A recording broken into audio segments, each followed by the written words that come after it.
Hi అండి, అందరికీ నమస్కారం. Welcome to my channel. ఇవాళ మన రెసిపీ బీరకాయ శనగపప్పుతో కర్రీ ఎలా తయారు చేసుకోవాలో ఒకసారి చూసేద్దాం. కర్రీ కోసం ఫస్ట్ మనం ఒక ప్యాన్ పెట్టుకొని అందులో 2 టేబుల్ స్పూన్ల ఆయిల్ వేసుకోవాలి. అలాగే 1/2 టీ స్పూన్ ఆవాలు, 1/2 టీ స్పూన్ జీలకర్ర వేసి కొంచెం ఫ్రై చేసుకోవాలి. అవి కొంచెం ఫ్రై అయ్యాక సన్నగా తరిగిన 2 పెద్ద ఉల్లిపాయలు, అలాగే 2-3 పచ్చిమిర్చిని కూడా వేసుకొని ఫ్రై చేసుకోవాలి.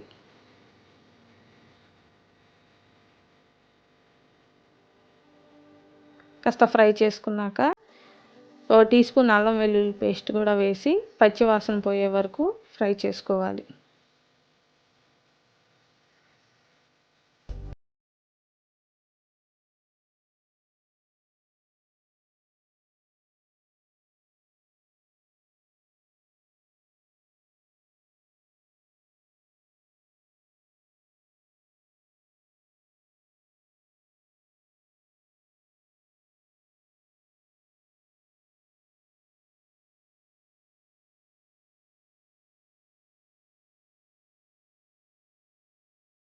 కలిపిన తర్వాత 2 రెబ్బలు కరివేపాకు కూడా వేసి ఫ్రై చేయాలి. ఇప్పుడు ఇందులోకి నేను 1/2 కేజీ బీరకాయల వరకు తీసుకున్నాను. వాటిని నేను ఈ సైజు ముక్కలుగా కట్ చేసి పెట్టుకున్నాను. ఇప్పుడు వాటిని కర్రీలో యాడ్ చేసుకున్నాను.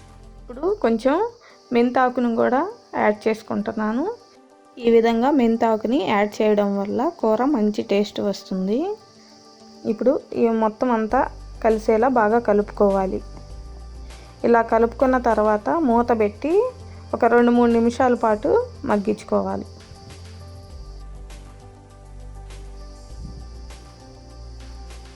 ఈ విధంగా మగ్గిన తర్వాత ఇప్పుడు మనం ఇందులోకి శనగపప్పుని యాడ్ చేసుకోవాలి. నేను 1 గంట ముందే 1/2 కప్పు శనగపప్పుని 2 టైమ్స్ కడిగి 3/4 కప్పు వరకు వాటర్ పోసి నానబెట్టి పెట్టుకున్నాను. ఆ వాటర్ తోటి శనగపప్పుని యాడ్ చేసుకోవాలి కర్రీలో.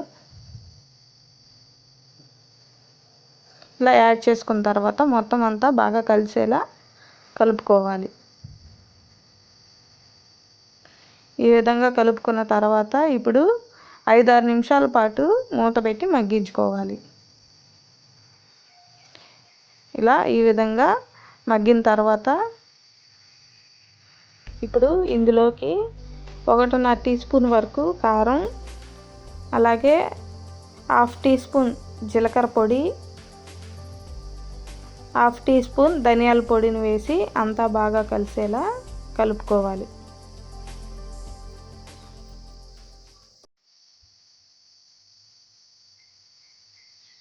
ఈ విధంగా కలుపుకున్న తర్వాత మూత పెట్టి 10 నుంచి 15 నిమిషాల పాటు కూరని ఉడికించుకోవాలి.